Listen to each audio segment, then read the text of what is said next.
My Old Ass is an upcoming dramedy that comes out this weekend. It is, actually I can't remember who directs it, but it does star Maisie Stella, it stars Aubrey Plaza among other people, and it is a coming of age type of story. Maisie Stella plays a character named Elliot. Elliot, who just turned 18, decides to do a bunch of mushrooms with her friends. After she does the mushrooms, she goes on a trip and she kind of has this cosmic encounter with her older self, specifically her 39-year-old self. Her 39-year-old self is played by Aubrey Plaza, and now it's Aubrey Plaza's job, apparently, to give her younger self advice and tell her what she should and shouldn't do. Thus, it's a coming-of-age story for Elliot, and she has to navigate life and love and the decisions that she's making as she embarks on a new journey. Saw this at the unseen screening for AMC that they sometimes give out, those mystery screenings. Did not know what to expect. I had seen a trailer for this movie and didn't know what to think of it. However, there is a rule of life that I generally try to follow. If Aubrey Plaza is involved, I'm gonna watch it. I don't care how bad it is. I don't care. Doesn't matter what the movie's about.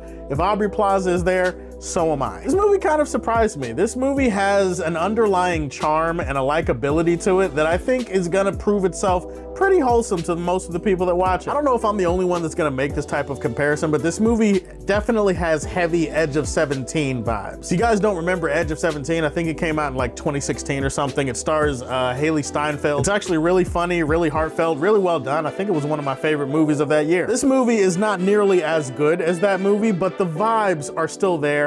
They feel similar in some ways, and sometimes those vibes can be quite immaculate. I want to give a shout out to the performers in this movie, starting with Aubrey Plaza, who is not actually in the movie that much. When she is on screen, you can bet your ass, or you can bet your old ass, that she is absolutely amazing to look at. However, I already knew Aubrey Plaza was amazing to look at coming into the movie. That doesn't actually help the movie. It's just kind of one of those extra things. She improves the cinematic quality of the movie just by, you know, existing and blinking those big, beautiful eyes. As far as her performance actually goes, though, she was really good in this movie. She is her trademark sarcasm and charisma, and she's very witty. She's very funny at different times. She also brings the emotion. She also has a little bit of baggage to her character, even though she is the same character as the younger person. She's just the older version. Shout out to Aubrey Plaza. Even though she's only in the movie for like, I don't know, 10 minutes, she made the most of her appearance, and I do want to shout her out for that. The real star of the show here is Maisie Stella. Maisie Stella owns the screen in this movie.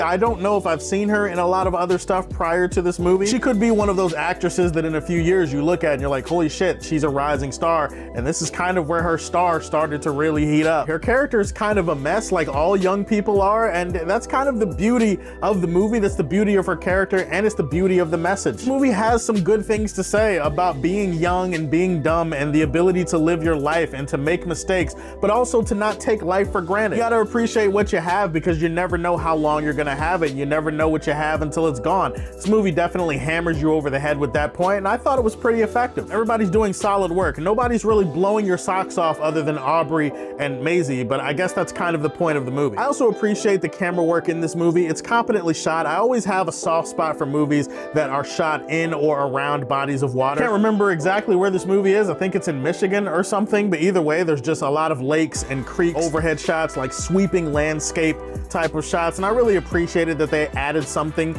to this movie. It makes you really feel the countryside, wholesome vibe that they're going for. I thought the camera work and the cinematography definitely lent to that. Overall, this movie has a good balance between having a good sense of humor, but also having those wholesome moments, and also having some really tough emotional scenes too. I do think some of the emotion in this movie probably would have hit harder if the movie actually resolved some of the plot threads that pop up. Biggest issue I have with this movie is that it has a lot of threads and plot lines that feel like they're inconclusive. They're kind of introduced into the movie and they're not really developed or fleshed out. They just kind of exist, and then there's a moment that happens with these plot lines and then it's over. It doesn't actually tie together with something that was developed that really makes you feel like you went through an arc. Speaks to a larger issue with the movie, which is the fact that the movie doesn't really have a main sense of conflict. You guys know this. In terms of storytelling, it really helps if there is a conflict that is driving the narrative. There's not lot of real conflict that is set up in this movie. Without conflict, there can't be any tension. Without tension, there can't be any drama. Without drama, you're left feeling a little bit bored on some parts of the movie. You feel like there's nothing really at stake. I mean, sure, there's stuff at stake in terms of her personal journey and how she learns certain things, but you just don't feel like those things were in jeopardy in the first place. I guess that's probably my biggest issue with this movie and why they don't really set up the conflict, if at all, in this movie very well. This is a breezy, fun time. I actually did enjoy my time watching this. I think it's funny, it's charming. Aubrey Plaza, God, what a woman. Aubrey Plaza makes My Old Ass automatically a good watch, but this was a solid movie. I'm gonna leave this one in the Silver Age for Man of Steel. So tell me, between this movie and Speak No Evil and Killer's Game, what are you most interested to see this weekend? Put that in the comment section down below. Please like and subscribe to the Superfan Show. And if you like what you see, tell me how you feel and stay tuned to hear more from the Man of Steel.